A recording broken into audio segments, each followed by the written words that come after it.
यहाँ तक विचार बना लिया कि समर में, युद्ध में यदि मर जाता तो अच्छा रहता, लेकिन शत्रुओं की नौकरी करना मुझे तो बिल्कुल पसंद नहीं है।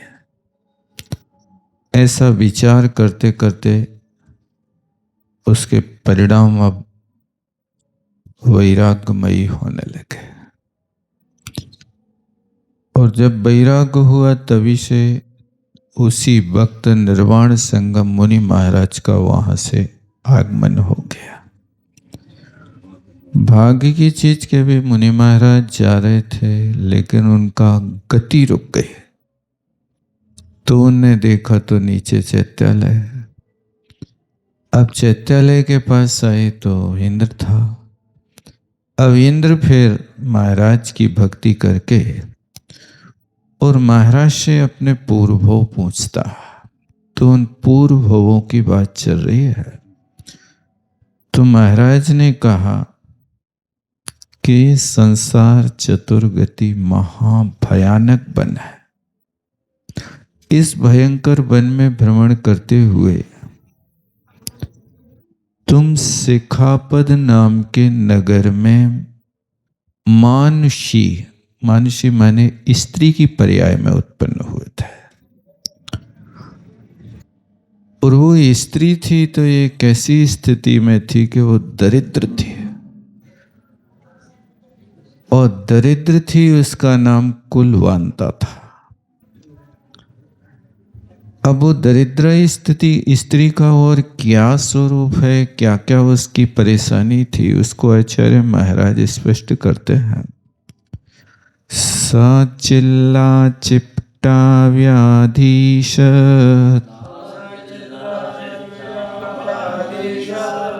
सत्संकुल विग्रहा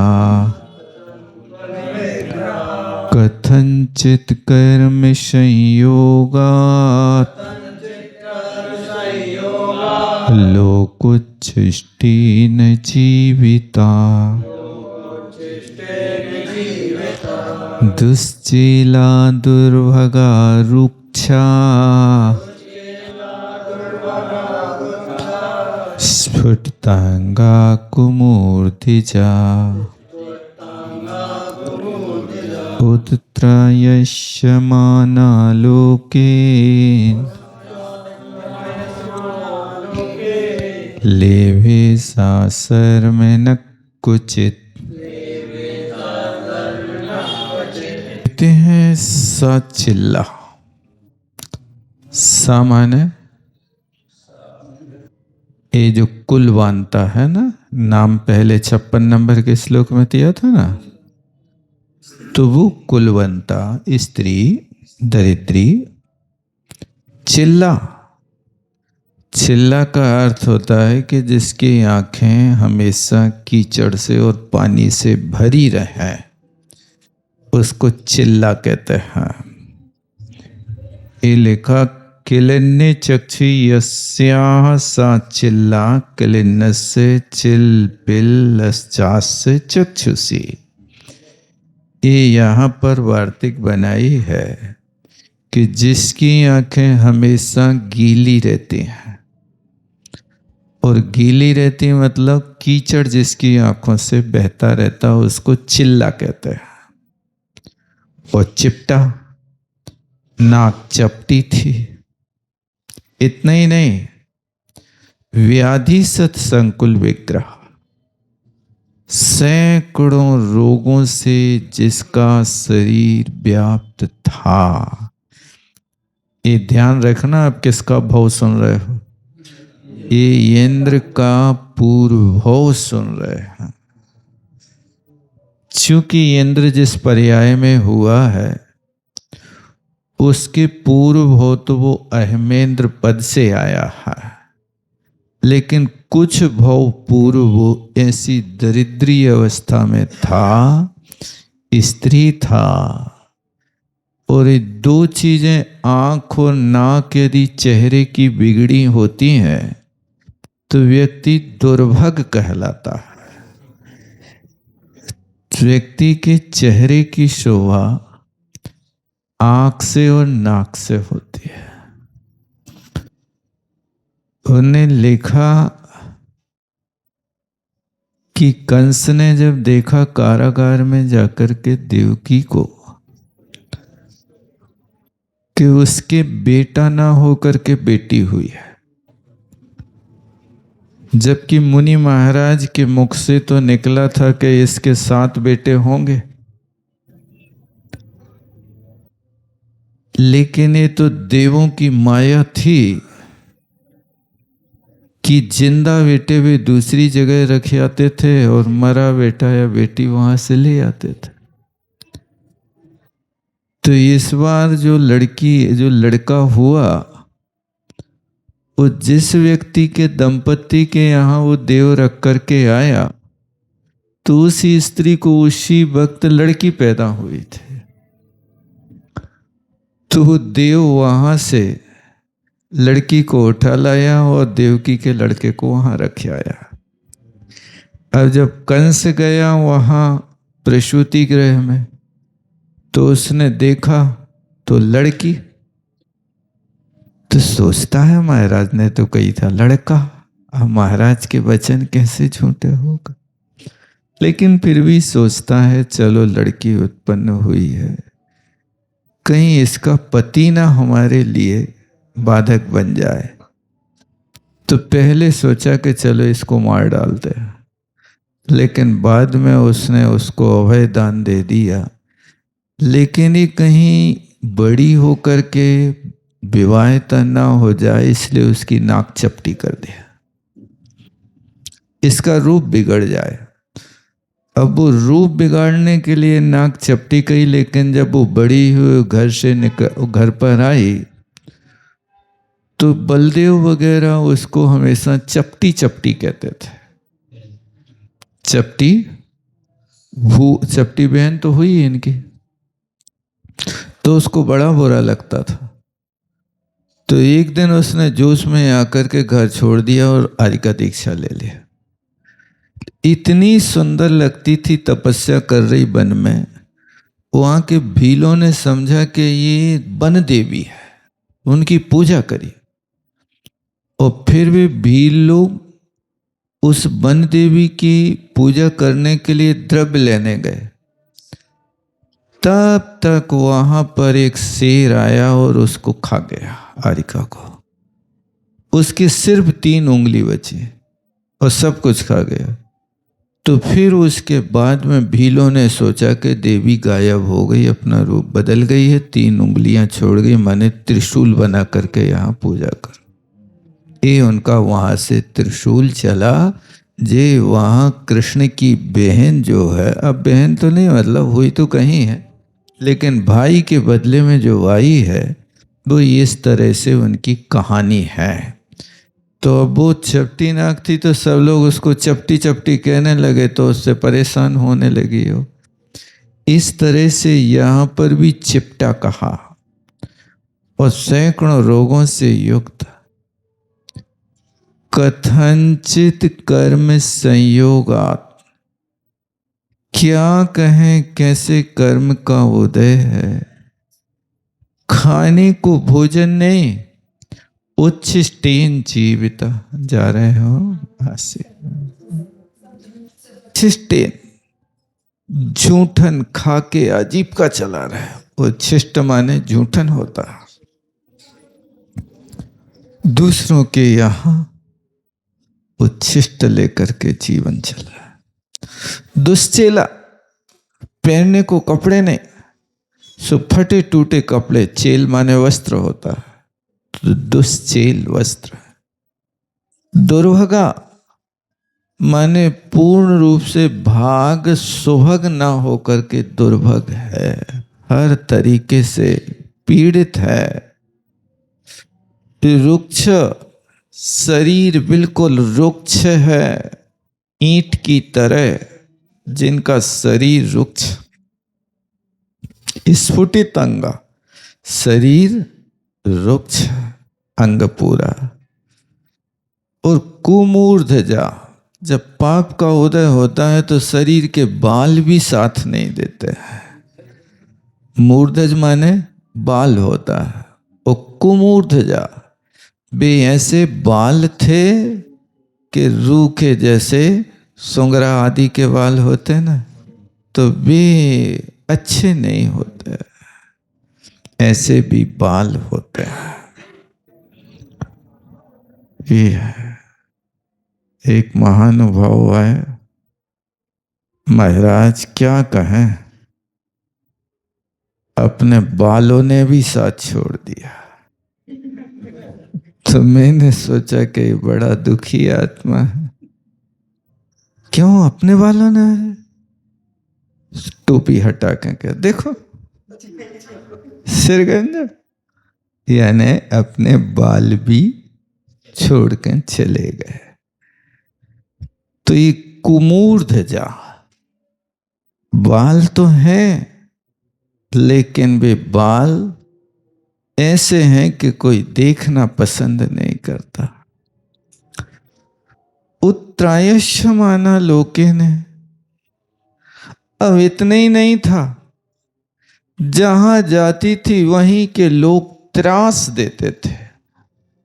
उत्त्रायस, उत्त्राश, त्रास धातु पीड़ा देने अर्थ में आती है ये।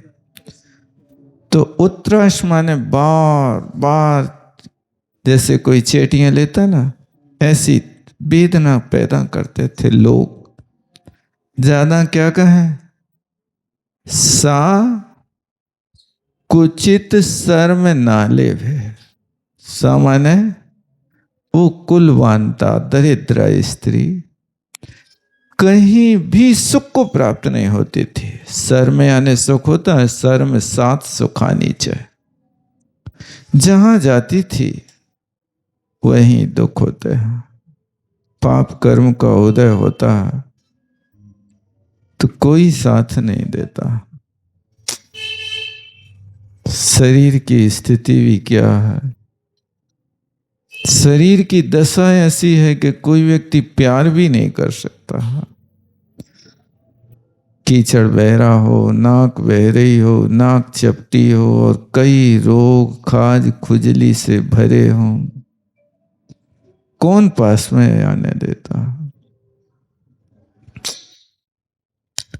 इतना सब कष्ट भोगती हुई अब देखो भाग बदलता है। मुहूर्तम परिवर्ज्यान्यम,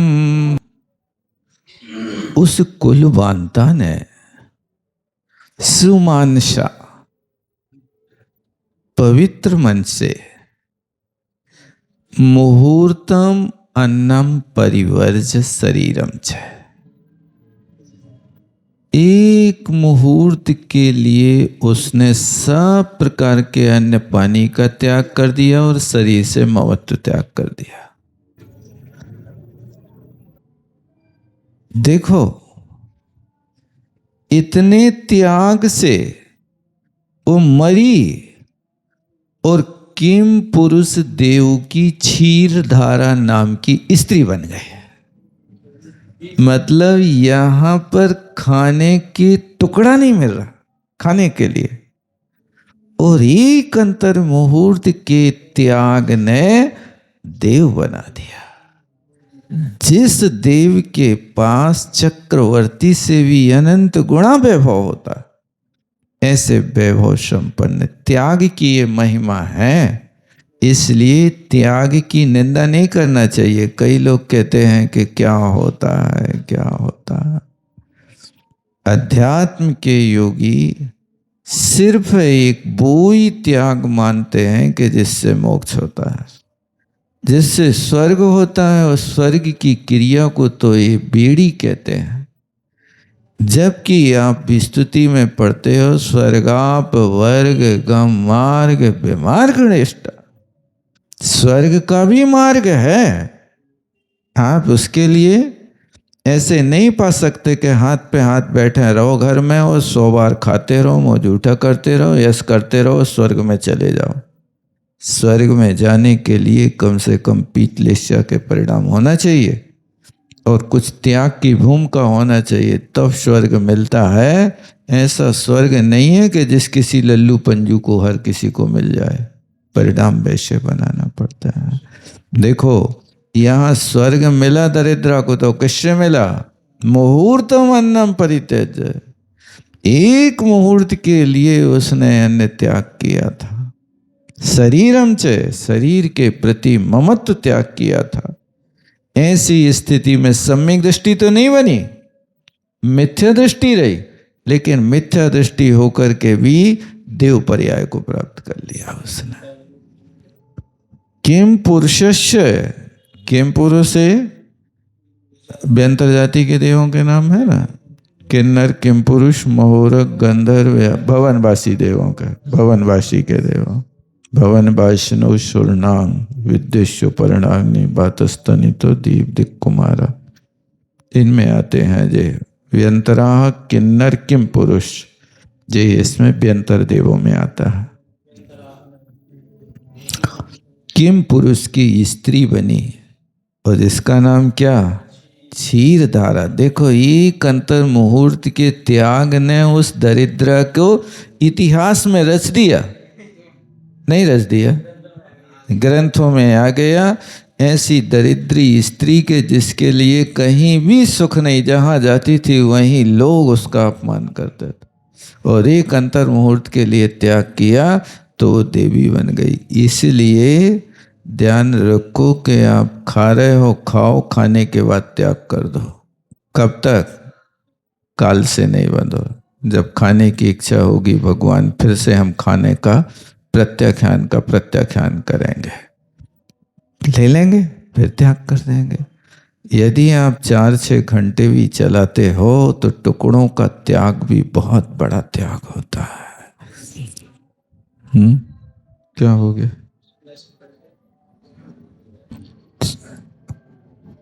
अंतर मुहूर्त के लिए बताओ अन्न का त्याग।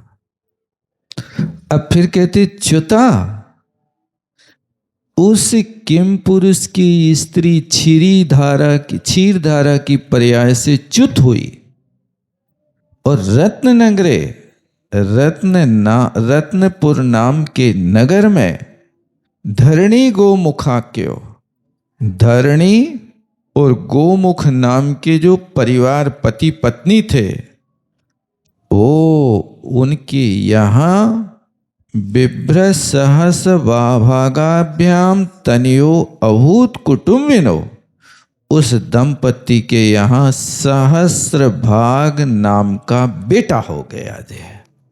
वहां से आया तनिया, तनिया माने पुत्र होता है, तनियो अभूत, क्या नाम है? सहस्र भागाख्याम, ये उसका बेटा हुआ। नहीं, अभी तो मिथ्यात्व के साथ चल रहा है। अरे तो क्या होगा? क्या मिथ्या दृष्टि पुरुष वेद का बंध नहीं करते? क्या करते हैं? तो वो स्त्री वेद की पर्याय विच्छेद थोड़ी हुई है, ये छेद नहीं कहलाता। यहाँ तो पुरुष वेद का बंद करके यहाँ आ गया। अब वो पुरुष होकर के भी स्त्री वेद का बंद तो करता नहीं, क्या बात हो गई? जैसे उसको निमित्त मिलेंगे वैसा करेगा। ये छेद नहीं कर रहा अभी, छेद तो सम्यक दर्शन ही से होता है। यहाँ पर तो ये बंध हो गया पुरुष वेद का, तो पुरुष बन गया। अब देखो, लब्ध्वा परम सम्यक तो च्युतो, उपलब्ध हुआ। अब जी यहाँ सहस्र भाग माने 1000 गुणा भाग बढ़ गया, पुण्य बढ़ गया। उस सहस्र भाग अब परम सम्यक तुम लब्ध हुआ। अब बन रहा यहां सम्यक दृष्टि।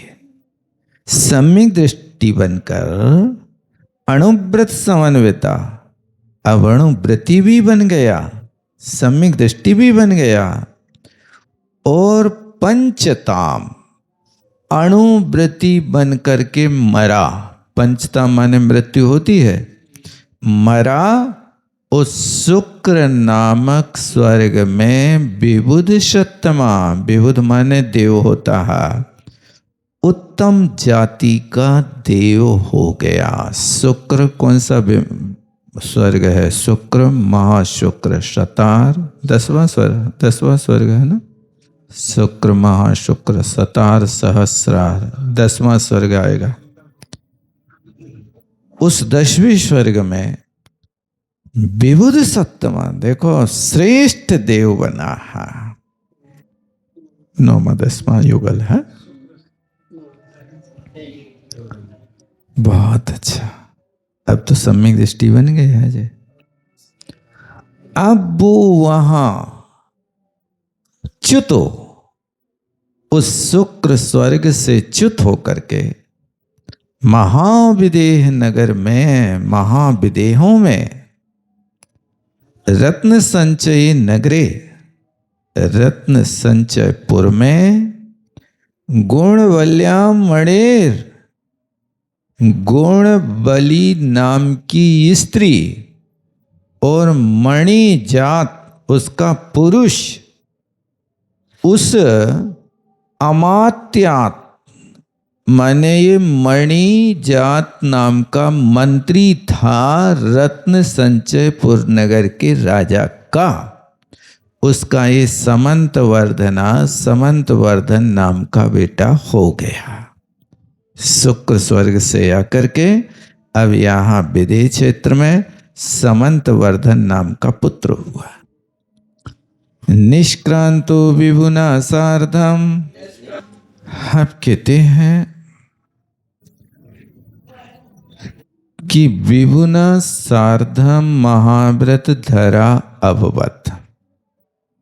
जो मंत्री का बेटा था ना समंतवर्धन, उस सामंतवर्धन उस मंत्री के जो राजा थे वो राजा दीक्षित हो गए, तो उस राजा के साथ समंतवर्धन भी दीक्षित हो गया। विभुना सार्धम निष्क्रांत महाव्रत धरो बाबा, अपने राजा के साथ दीक्षित हो गया और महाव्रत का धारण कर लिया। अति तीव्रतया नित्यम तत्वार्थगत मानस, अपने मन में तत्वार्थ का चिंतन नित्य अति तीव्र रूप से करता रहा, माने प्रति पल अभीक्षण ज्ञान उपयोगी होकर के तत्वों का चिंतन करता था। कौन? सामंतवर्धन मुनि। परिसय गणस निर्मल दर्शना शोढ़ा, परिशहों के समूह को हमेशा शोढ़ा सहन करने वाला था। निर्मल दर्शन, निर्मल सम्यक दर्शन का स्वामी था। कषाय रहता, निष्कषाय होकर के प्रेत माने मरा और मर करके उपरिम ग्रीवम में उत्पन्न हो गया, माने अब ग्रीवकवासी बन गया। जय इंद्र का जीव है। अहमिंद्र परम सौख्यम चिरम भुक्त्वा, चिरकाल तक अहमेंद्र के सुख भोगे और ग्रीवक से च्युत हुआ और हृदय सुंदरियाम सहस्राख्या खेचरात जाता। अब हृदय सुंदरी नाम की रानी और सहस्रार नाम के विद्याधर से तुम उत्पन्न हुए। सहस्रार इंद्र के पिता का नाम है और हृदय सुंदरी उसकी मां का नाम है, उससे उत्पन्न हुए। अब जब उत्पन्न हुए तो पूर्वाभ्यासे ने सकृष, अब ये अहमेंद्र के सुख भोग करके आया था उस पूर्व अभ्यास से, यानी अहमेंद्र के सुखों की अभिलाषा से, अभ्यास से सकृष सुखे संसक्त मानस, मैं यहां पर भी इंद्र बनूं, ऐसे इंद्र के सुख की अभिलाषा में संसक्त है मन जिसका, ऐसे तुम इंद्राहा, तुम इंद्र भय हो, खेचराधीशो, तुम विद्याधरों के अधीश और रत्नपुर नगर में उत्पन्न हुए हो। ये वहां से लेकर के यहाँ तक की कहानी, इंद्र का इतिहास बता दिया गया। निदान नहीं किया इनने। नहीं, ये तो क्या है कि संसमन वहां का अभ्यास नहीं छूटा उसका। जो अहमेंद्र के सुख भोग के आया था ना, तो वो ही सोच रहा कि मैं अब भी इंद्र बनूं और लोगों पे शासन करूं। तो ये इसी भाव में उसने इंद्र का वैभव जुटा लिया। इसको निदान होता तो भावी भोगाकांक्षा भविष्य में मिलता, उसी भाव में वो हो गया। सत्वमिंद्र विषण्णा, सत्वमिंद्र, हे इंद्र तुम वो ही तो हो। वृथा येव किम विषण्णा परितप्य से, आप व्यर्थ ही क्यों शोक करके बैठे हो। क्यों? क्योंकि आपके अंदर ये भाव सता रहा, विद्याधिका जितायश्मी इति वहन आत्मनि अनादरम। मैं सबसे अधिक विद्याशाली था, सब विद्याधरों को मैंने जीता है। ऐसी विद्याधरों का स्वामी होकर के मेरा अनादर हो गया, ऐसी आत्मनि बहन किम व्यर्था। ये धारणा अपने मन में क्यों बना करके रखे हो। ये वृथा धारणा छोड़ो, इससे आत्मा का कोई भला नहीं। निर्बुद्धे, हे बुद्धि विहीन, कोद्रवान उपत्वा शालीन प्रार्थय से वृथा। अरे कुदमा बो करके शाली देश की धान की प्रार्थना करना व्यर्थ है। ये तुमने पूर्व में कोदों बोए माने पाप कर्म किया था, उसका फल आज मिल रहा है। अब ये वृथा क्यों तपस्या है? काय को वृथा तुम एक काम कर रहे हो। कर्मणाम उच्चतम तेषां प्राणिनाम फलम जायते। तुमने जो कर्म किया है उसका फल मिलेगा। ये प्राणिनाम फलम तेषां, उन प्राणियों को उनका फल उत्पन्न होता ही है। जब कर्म करते हैं तब होश नहीं रहता, और जब फल आता है तो रोते चिल्लाते हैं। उस समय तो व्यक्ति को कुछ ख्याल ही नहीं रहता कि हम अच्छा कर रहे कि बुरा कर रहे हैं। दूसरे के लिए गाली गलौज चाटा चाटी मार करके तो लोगों के साथ दुर्व्यवहार कर लेता है, लेकिन बाद में फिर वहाँ जा कर के ये ऐसे कार्य करता है। हो पुरा कृतम कर्म क्षीणम। तो भैया तुमने जो पूर्व कर्म में पुण्य किया था, अब तुम्हारा कर्म छीन हो गया है, क्षय हो गया है। तुम ऐसा निर्णय रखो, तो भोगस्य साधनम, जो तुम्हारे भोग के साधन थे वे समाप्त हो गए। क्यों? हेतु ना विना कार्यम ना भवति इति किम अद्भुतम। बिना कारण के कभी कार्य उत्पन्न नहीं होता है। ये बात तो लोक प्रसिद्ध है, फिर किम अद्भुतम, इसमें तुम्हें आश्चर्य की क्या बात है, खेद करने की क्या बात है। तुम इतने खेद कर रहे हो, अब ये सब कार्य छोड़ो, आत्म कल्याण में लगो। ऐसा मुनि महाराज ने उसके लिए डांट भी दिया। देखो क्या कहा, निर्बुद्धे, बुद्धि विहीन, ऐसा वृथा तप से किम। इतने ही रहने देता। जावाणी के ज्ञान से सूझे।